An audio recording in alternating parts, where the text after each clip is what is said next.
I leaned back in my chair, the leather creaking under my weight, and stared out the window of my fifth-floor office at FreshFields. Atlanta sprawled below me, a restless beast of concrete and glass, its heartbeat pulsing through the honking traffic and the distant hum of construction. The late afternoon sun slanted through the blinds, casting jagged shadows across my desk. Shadows that reminded me of the ring, the way the lights used to catch the sweat dripping off my brow as I danced around an opponent. Back then, every jab, every hook was a statement. Now, the only punches I threw were in sales figures, and the only victories came in quarterly reports. Still, I couldn't shake the pride that swelled in my chest when I thought about how far I'd come. The office was quiet, save for the faint clatter of keyboards from the bullpen beyond my door. My walls were lined with plaques, Sales Manager of the Year, 3 times running, and a framed photo of me and Hank Sullivan, the old man grinning like a proud father after we closed the biggest produce deal in FreshFields history. Hank had been my North Star, a grizzled ex-Marine turned company president. He'd seen something in me when I walked in here 10 years ago, a washed-up boxer with no degree and a chip on my shoulder the size of Georgia. "You've got grit, Jim," he'd said, slapping my back. "That's worth more than any fancy diploma." Under him, I'd thrived. Built a network of farmers from here to the Carolinas, turned FreshFields into a name that meant something in the Southeast. I flexed my hands, feeling the old scars stretch across my knuckles. The desk in front of me was a battlefield of its own. Spreadsheets, contracts, a half-empty coffee mug with a ring of sludge at the bottom. I was good at this. Damn good. But lately, the air in this place had started to feel heavy, like the moment before a storm breaks. Hank's retirement party last month had been the first crack of thunder. He'd handed the reins to his son Nathan, a slick 30-something with a Harvard MBA and a smile that didn't reach his eyes. I'd shaken Nathan's hand that night, felt the softness of it against my calluses, and wondered how long it'd take for him to start meddling. The phone on my desk buzzed, snapping me out of my thoughts. I glanced at the caller ID, Hank's old extension, now Nathan's. My gut tightened. I picked up the receiver, keeping my voice steady. "Jim Carter." "Jim, it's Nathan." His tone was clipped, all business. "I need you in the boardroom." "5 minutes." "On my way," I said, but he'd already hung up. Typical. No small talk, no warmth. Just orders. I stood, smoothing my tie, a cheap thing I'd bought at a department store, nothing like the silk numbers Nathan probably wore. The mirror by my door showed a man who'd once been a contender. Broad shoulders, a jawline still sharp despite the years, gray creeping into the temples of my buzzed hair. I looked like I could still go a few rounds, but the tiredness in my eyes told a different story. The boardroom was down the hall, a glass-walled cage where the big dogs barked and the rest of us listened. As I approached, I could see Nathan through the panes, pacing like a man who owned the world. Beside him stood Rick Baxter, the new sales director Nathan had brought in last week. Rick was a wiry guy mid-40s, with a smirk that made me want to wipe it off with a right hook. I didn't know him well yet, but I'd heard the rumors, connected, ruthless, a climber who'd step on anyone to get higher. The kind of guy who'd never taken a punch in his life, but acted like he'd won every fight. I pushed the door open and stepped inside. The air was thick with tension, the kind that settles when power shifts and no one's sure who's still standing. Nathan stopped pacing and turned to me, his blue eyes cold. "Jim, take a seat." I did, folding my hands on the table, feeling the wood cool against my skin. Rick stayed standing, leaning against the wall with his arms crossed, watching me like I was prey. The room smelled faintly of leather and expensive cologne, Nathan's no doubt. It was a far cry from the sweat and liniment of the gym where I'd grown up, but the stakes felt just as high. "We're making some changes," Nathan said, cutting straight to it. "FreshFields needs a new direction. Dad ran things his way, but I'm not him. Rick's taking over the sales department, effective immediately. You'll report to him." The words hit me like a sucker punch. I kept my face neutral, but inside, my pulse hammered. 10 years of busting my ass, building this division from nothing. And now I was answering to some outsider with a fancy title? I glanced at Rick. He didn't even try to hide the satisfaction in his eyes. "Sales has been solid," I said, keeping my tone even. "Numbers don't lie. We're up 15% this quarter." Nathan waved a hand, dismissive. "Solid's not enough, Jim. We need aggressive. Rick's got the vision. You'll handle the day-to-day, keep the team in line. He'll set the strategy." I wanted to argue, to tell him I'd been the one closing deals while he was still in diapers, but the look on his face stopped me. It wasn't just confidence, it was entitlement. He didn't care about my track record. To him, I was a cog, not a cornerstone. And Rick was his guy. Anything else? I asked, my voice tighter than I meant it to be. Nathan smirked, just a flicker. That's all for now. We'll talk more tomorrow. I stood, nodding once, and walked out. The hallway stretched ahead of me, the fluorescent lights buzzing faintly overhead. My chest burned, not with fear, but with something sharper. Frustration. Disrespect. I'd taken hits before, plenty of them, but this one stung deeper than any fist ever had. Hank had seen me. Nathan didn't. And Rick was going to be a problem. Back in my office, I sank into my chair and stared at the photo of me and Hank.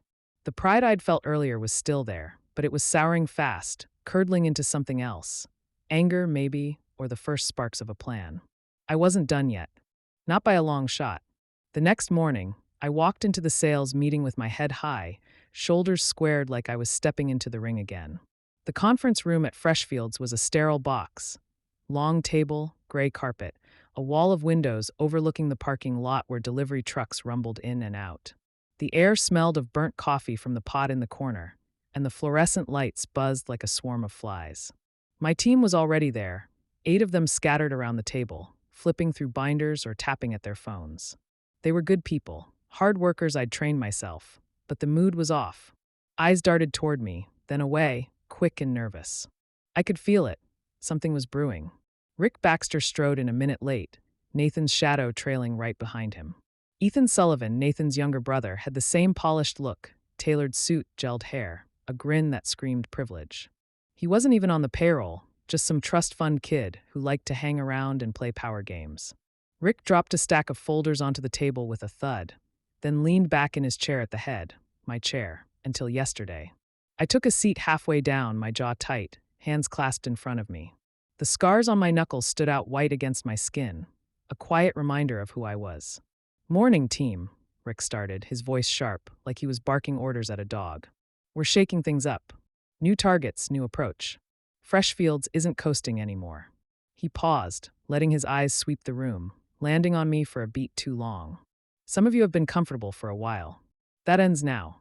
I kept my face blank, but my pulse kicked up. Comfortable?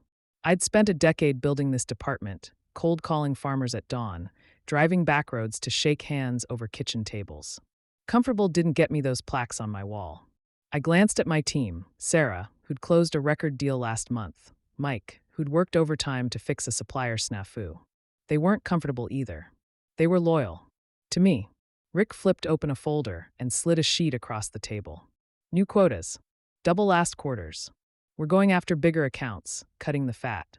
Nathan's on board. He smirked, just enough to show he enjoyed this. Questions? Sarah raised a hand, tentative. Double's a stretch. Supplies tight already. Farmers aren't growing twice the crop overnight. Then sell harder, Rick snapped. Or we'll find someone who can. Ethan chuckled from the corner, leaning against the wall with his arms crossed. Yeah, hustle's the name of the game. Right, Jim? I turned my head slow, meeting his eyes. They were bright, mocking, like he was daring me to swing. Hustle's what got us here, I said, keeping my voice low, steady.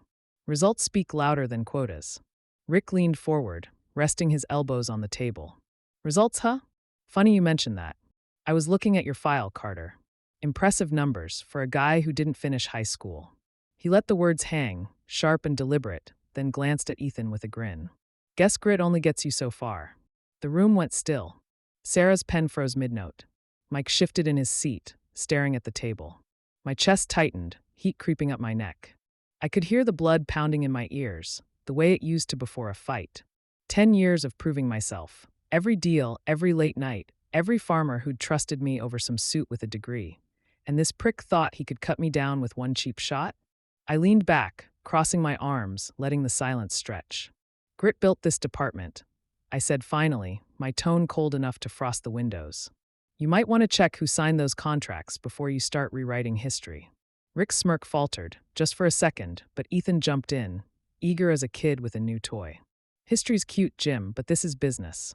Maybe if you'd spent less time punching bags and more time in a classroom, you'd see the bigger picture. A laugh escaped me, short and bitter. Bigger picture? I've been out there, Ethan, shaking hands with the people who grow your food. You wouldn't last a day in their boots. He straightened, his face flushing red. Watch it, Carter. You're not the golden boy anymore. Hank's gone. This isn't your show. The words landed like a jab to the gut. Hank's gone. The truth of it stung deeper than I'd expected, peeling back the pride I'd carried in here. I'd built something under Hank, something real, and now these two were tearing it apart like it was nothing. My team was watching, waiting for me to push back, but the air felt heavy, suffocating.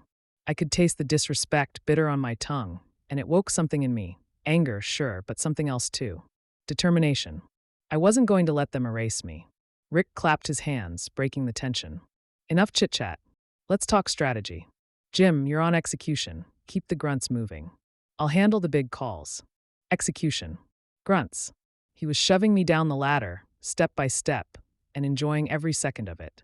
I nodded once sharp, but inside my mind was racing. This wasn't just a demotion, it was a declaration. They wanted me small, manageable, a relic of Hank's era they could mock and maneuver. But I'd taken worse hits than this and come out swinging. The meeting dragged on, Rick barking orders, Ethan tossing in smug asides. I sat there, letting it wash over me, but my thoughts were elsewhere. The farmers I knew, Tom and Macon, Ella up near Athens, they trusted me, not FreshFields. I'd spent years earning that. If Rick and the Sullivans thought they could box me out, they were underestimating the wrong guy. By the time we adjourned, my frustration had hardened into something solid, a plan taking shape behind my eyes. I stood, smoothing my tie, and caught Sarah's glance, worried but steady. She knew me well enough to see the shift. I gave her a small nod, then walked out, the buzz of the lights fading behind me. Back in my office, I shut the door and leaned against it, staring at the photo of me and Hank. The anger was still there, coiled tight, but now it had a purpose. They wanted to disrespect me? Fine. I'd show them what grit could do. I wasn't just some washed-up fighter. They'd learn that the hard way. The fluorescent lights in the FreshFields hallway flickered as I stormed back to my office, my footsteps echoing off the linoleum like a drumbeat of war. My chest was tight, my fists clenched so hard I could feel the old scars stretching across my knuckles. The air tasted stale, heavy with the stench of betrayal, and every breath I took stoked the fire that Ethan's words had lit inside me. Hank's gone. This isn't your show. That smug little bastard had no idea what I'd built here, what I'd bled for. And Rick Baxter, with his cheap shots and his folders full of quotas, he thought he could bury me under his shiny new title. They were wrong. Both of them. I shoved my office door open, the hinges groaning, and let it slam shut behind me. The room felt smaller now, the walls closing in like the ropes of a ring I couldn't punch my way out of. My desk was a mess, papers scattered from the morning's chaos, a cold coffee mug tipped over, staining a stack of invoices. I sank into my chair, the leather creaking under me, and stared at the photo of me and Hank. His grin mocked me now, a reminder of a time when respect wasn't a bargaining chip. I'd been proud then, standing shoulder to shoulder with a man who saw me for what I was. Now I was a grunt, a relic, a punching bag for Nathan's new regime. The phone rang, shrill and insistent, cutting through the haze of my thoughts. I glared at it, tempted to let it go to voicemail, but the caller ID showed Sarah's extension. I picked it up, my voice rougher than I meant it to be. Yeah. Jim, you okay? Her tone was soft, cautious, like she was stepping around broken glass. You didn't say much after the meeting. People are worried. I rubbed a hand over my face, feeling the stubble rasp against my palm. I'm fine, Sarah. Just needed a minute. She hesitated, then lowered her voice. Rick's already pulling files. Says he's auditing last quarter's deals. Mike overheard him talking to Ethan. Something about trimming the old guard. The words hit me like a jab to the ribs. Trimming the old guard. That was me. 10 years of loyalty, and they were ready to toss me out like yesterday's trash. My jaw tightened, the anger flaring hotter. Let him audit, I said, forcing calm I didn't feel. Numbers don't lie. They'll see what I've done. Jim, she trailed off, and I could hear the doubt in her silence. She didn't need to say it. I knew the score. Rick didn't care about the numbers. He cared about control. And Ethan? Ethan just wanted to watch me squirm. Thanks for the heads up, I said. Keep the team steady, all right? I'll handle this. I hung up before she could argue, leaning back and staring at the ceiling. The hum of the HVAC was the only sound, a low drone that matched the buzz in my head.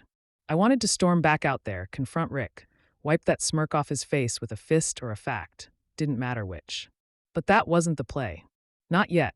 I'd learned in the ring that timing was everything. Swing too soon, and you leave yourself open. I needed a plan, something sharper than anger, something they wouldn't see coming. The door swung open without a knock, and Rick stepped in, Ethan trailing behind like a shadow with too much teeth. Rick's suit was crisp, his tie a flash of red against the gray, and he carried a manila folder like it was a weapon. Ethan lounged against the doorframe, arms crossed, his grin wide enough to show the gleam of his perfect teeth. The air shifted, thick with their arrogance, and I straightened in my chair, meeting Rick's eyes dead on. "Carter," Rick started, dropping the folder onto my desk with a slap. "We need to talk about your team. I'm reassigning half of them. Fresh blood, new energy. You'll manage the rest, keep the small stuff humming." My pulse kicked up, but I kept my face stone cold. "My team's solid. They've hit every target I've set. You don't fix what ain't broken." Rick laughed, a short, sharp bark. "Solid's not the goal, Jim. Explosive is. You're too stuck in the mud. Hank's ways don't cut it anymore." He tapped the folder. "These are the changes. Sign off by end of day." I didn't touch it. Didn't even glance at it. "And if I don't?" Ethan piped up, his voice dripping with mock surprise. "Oh, come on, Jim. Don't tell me you're going to make this hard. No degree, no leverage. Just sign the damn thing and keep your little corner." The room went quiet, the words hanging between us like a dare. My hands flexed, itching to curl into fists, but I forced them flat on the desk. I could feel the sweat beating at my temples, the old fighter in me screaming to lunge across the table. But that's what they wanted, a reaction, a reason to push me out faster. I wouldn't give it to them. "I'll look it over," I said, my voice low, controlled. "But you're making a mistake. This team's the backbone of your sales. You gut it, you'll feel it." Rick's smirk didn't waver. "We'll see. End of day, Jim. Don't test me." He turned, nodding to Ethan, and they sauntered out, leaving the door wide open like they owned the place. Which I guess they did. I sat there, staring at the folder, my breath coming slow and heavy. The anger was still there, a live wire in my gut, but now it was tangled with something else, doubt. Could I fight this? Nathan had the reins, Rick had the muscle, and Ethan had the spite. I'd built something here, but they were tearing it down brick by brick, and I wasn't sure I had the tools to stop them. Not yet. The rest of the day crawled by, a blur of phone calls and tense glances from the team. I kept my door shut, poring over Rick's plan, looking for a crack I could exploit. It was ruthless. Half my people reassigned to some new hotshot he'd brought in, the rest saddled with quotas that'd break their backs. My name was barely a footnote. By 5, the office was emptying out, the hum of voices fading to silence. I was still at my desk when Rick's shadow fell across the doorway again. "Signed?" he asked, leaning in, his tone casual but edged. I looked up, holding his gaze. "Not yet." His eyes narrowed, just a flicker, then he shrugged. "Your funeral, Carter. Nathan's getting impatient. You're either with us or you're out. Tomorrow's your last chance." He didn't wait for a reply, just turned and left. I waited until his footsteps faded, then grabbed the folder and shoved it into my bag. Out. The word echoed in my head, a threat and a promise. I'd given this place everything, my pride, my sweat, my goddamn soul. And they thought they could just erase me? No. I wasn't going down without a fight. The next morning hit like a hangover, gray and heavy. I walked into the boardroom for the follow-up, the air thick with tension you could cut with a knife. Nathan was there this time, sitting at the head, his suit pristine, his face unreadable. Rick stood by the window, arms crossed, and Ethan slouched in a chair, picking at his nails like he was bored. My team wasn't invited, just me, alone against the wall of them. Nathan didn't waste time. "Jim, you didn't sign." "Why?" I stood tall, hands in my pockets to keep them still. "Because it's a bad call. You're gutting a team that works. I've got the numbers to prove it." Rick snorted. "Numbers from the past, Jim. We're looking forward. You're not part of that picture." Nathan raised a hand, silencing him, then leaned forward, his eyes cold. "This isn't a debate. You're under Rick now. Sign or you're done. Simple. Done." There it was, the line in the sand. My chest burned, pride and frustration twisting into something raw. I could sign, swallow it, keep my head down. Or I could walk. I thought of Hank, of the years I'd poured into this place, of the farmers who'd trusted me. Then I thought of Rick's smirk, Ethan's taunts, Nathan's indifference. The choice wasn't even a choice. "I'm done," I said, my voice steady final. "You want me out? You got it. I'm not signing shit." Nathan blinked, surprised for half a second, then nodded. Fine. Clean out your desk. Security's waiting. Rick grinned, triumphant, and Ethan laughed, a high, grating sound. I didn't look at them. I turned and walked out, head high, the boardroom door swinging shut behind me. The hallway stretched ahead, empty now, and as I passed my office one last time, I grabbed my bag and the photo of me and Hank. Security was there, two guys in cheap uniforms, but I didn't give them the satisfaction of a fight. I handed over my badge and left, the glass doors of FreshFields hissing shut behind me. Outside, the Atlanta air was thick, the sun beating down on the asphalt. My car sat in the lot, a beat-up Ford that had seen better days, and I slid into the driver's seat, slamming the door hard enough to rattle the frame.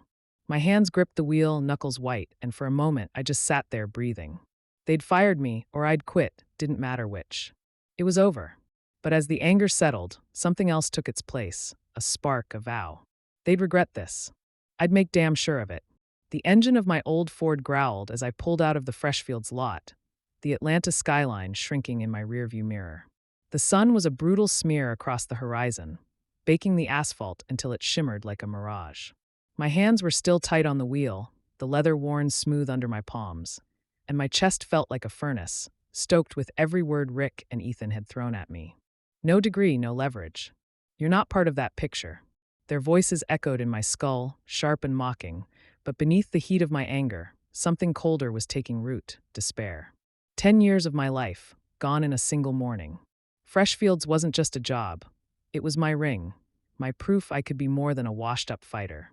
Now it was slipping away, and I wasn't sure what was left. I drove aimlessly for a while, the city blurring past, strip malls, gas stations, the occasional palm tree drooping in the heat. My phone buzzed in the passenger seat, Sarah's name flashing on the screen. I let it ring out. She'd want to check on me, maybe even apologize, but I didn't have words for her yet. Not when my head was still spinning, replaying Nathan's cold nod, Rick's smirk, Ethan's laugh. I'd walked away with my pride intact, but pride doesn't pay the bills. It doesn't rebuild what they'd torn down. By the time I stopped, I was parked outside a diner on the edge of town, a squat brick building with a neon sign flickering, open. The air inside smelled of grease and burnt coffee, a comfort I didn't expect to crave. I slid into a booth by the window, the vinyl creaking under me, and ordered a black coffee from a waitress who didn't bother with small talk. The mug was chipped, the coffee bitter, but it grounded me. I stared out at the lot, my Ford sitting like a loyal dog waiting for its next command, and let my mind churn. They'd underestimated me. That was their first mistake. Rick thought I was some grunt he could push around. Ethan saw me as a punching bag for his ego, and Nathan didn't even see me at all. But I wasn't done. Not yet. The farmers I'd worked with, Tom with his peach orchards, Ella with her sweet potatoes, they didn't care about degrees or titles. They cared about trust, about a handshake that meant something. I still had that. I just needed a way to use it. The idea hit me slow, then all at once, like a jab I didn't see coming. GreenHarvest. I'd heard of them. A smaller outfit based in Charlotte, scrappy, hungry, always looking to poach FreshFields scraps. They'd reached out a few years back, sniffing around for a partnership, but Hank had waved them off. "We don't need 'em, Jim," he'd said. "We're the big dogs." Well, Hank wasn't here anymore, and the big dogs had just kicked me to the curb. Maybe it was time to run with a different pack. I pulled out my phone, ignoring the missed calls, and scrolled through my contacts. Laura Bennett, GreenHarvest's VP of Sales. We'd met at a trade show once, shared a beer over complaints about supply chain hiccups. She'd liked me, said I had a fighter's edge. I hadn't thought much of it then, but now? Now it felt like a lifeline. My thumb hovered over her name, hesitation creeping in. What if she laughed me off? What if GreenHarvest didn't want a reject like me? But then Ethan's voice slithered back into my head. "Hustle's the name of the game, right, Jim?" And my jaw tightened. Screw it. I hit call. She picked up on the third ring, her voice crisp but warm. "Jim Carter. Been a while. You finally tired of FreshFields bullshit?" I let out a short laugh, surprised by how easy it felt. Something like that. "You free tomorrow?" "I've got a proposition." "Tomorrow's tight," she said, and I could hear the rustle of papers in the background. "But for you? I'll make time. Charlotte HQ, 10 a.m. Don't be late. I've got a board meeting at noon." "Wouldn't dream of it," I said and hung up. The diner's hum faded around me, the clatter of dishes and the murmur of truckers blending into white noise. For the first time since I'd walked out of that boardroom, my pulse slowed, the anger sharpening into something useful, determination. This wasn't over. It was just beginning. By the time I rolled into GreenHarvest's lot, the rain had stopped, leaving the air thick and cool, the asphalt gleaming under the sodium lights. The building was dark save for a glow on the second floor, my office, where I'd left the lamp on. I climbed the stairs, my boots heavy on the metal steps, and pushed the door open. The room smelled of diesel and damp paper, the desk still cluttered with my notebook and a cold coffee mug.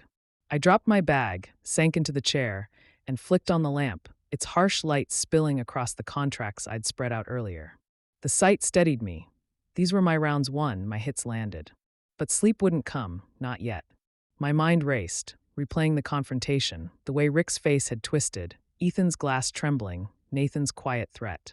I'd hurt them, deep, but they weren't down. Not yet. I pulled my notebook closer, flipping to a blank page, and started scratching out names. Farmers I hadn't locked down, deals I could still chase.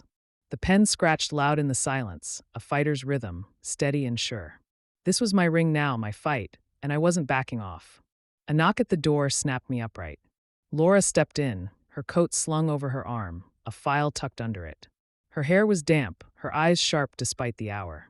"Thought I'd find you here," she said, dropping the file on my desk. Updated projections. Farmers are jumping faster than we expected. FreshFields supply chain's a mess. Nathan's calling an emergency meeting tomorrow. Word is he's pissed. I leaned back, the chair groaning, and met her gaze. The room felt alive now, the air charged with her energy, the hum of the highway a faint pulse outside. "Good," I said, a grin tugging at my mouth. "Let him stew. What's the damage?" She tapped the file, her nails clicking against the paper. "They've lost 30% of their southeast base in 3 months. Us? We're up 25. Buyers are sniffing around. GreenHarvest's the new name in town. You did this, Jim." The words hit me square, a solid blow of satisfaction. I'd redirected the farmers, turned FreshFields' arrogance into their downfall, and now the tide was shifting. The office stretched around me, stark and small, but it felt bigger tonight, like a war room, a place where power was forged. I could smell the ink on the contracts, the faint tang of rain still clinging to my jacket, and it grounded me. This was real. This was mine. But the high came with a shadow. "They'll fight dirty," I said, my voice low, the doubt creeping back. "Lawsuits, bribes. Nathan's got the cash to bury us if he wants." Laura crossed her arms, leaning against the desk, her shadow falling across the papers. "He's got cash, yeah, but he's got no trust. Farmers hate him, word spreading. Rick's a liability, Ethan's a joke.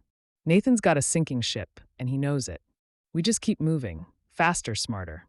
Her certainty was a lifeline, pulling me back from the edge. I nodded slow, the tension in my shoulders easing. "Faster, smarter," I repeated, tasting the words. "I can do that." She smirked, pushing off the desk. "Damn right you can. Get some rest, though. You look like you've been sparring with ghosts." "Old habit," I said, and she laughed, heading out. The door clicked shut, leaving me alone again, but the room didn't shrink this time. The lamp buzzed, the highway hummed, and I flipped the file open, scanning the numbers. 30% gone. 25 gained. A knockout in the making, but the bell hadn't rung yet. I stood, pacing to the window, the glass cool against my palm. Charlotte sprawled below, quiet now, its lights a constellation of possibility. The despair I'd carried from FreshFields, the slow bleed of pride and purpose, was fading, replaced by a fire I hadn't felt since the ring. Empowerment, yes, but laced with something else. Justice, bittersweet and heavy. I'd made them pay, but the cost was still unfolding, a shadow I'd face tomorrow. The phone rang again, shrill in the stillness, an Atlanta number I didn't know. My gut twisted, Nathan, maybe, or Rick with more venom. I let it ring, watching the screen glow, then fade to black. Let them stew. Let them bleed. I'd be ready when they came. The morning sun sliced through the blinds of my office at GreenHarvest, painting thin gold bars across the cluttered desk where I sat, nursing a cup of coffee that had gone cold an hour ago. Charlotte hummed outside, a restless sprawl of steel and ambition, its skyline sharper now against the pale February sky than it had been when I first rolled in 6 months back. The air in here was stale, thick with the scent of ink and the faint tang of diesel that clung to my jacket from too many road trips. My notebook lay open, pages dog-eared and smudged, a map of every fight I'd won since leaving FreshFields. But today wasn't about new deals or late-night calls to farmers. Today was the endgame, the final bell I'd been waiting to ring. I leaned back, the chair creaking under me, and rubbed my eyes, feeling the grit of sleepless nights etched into my skin.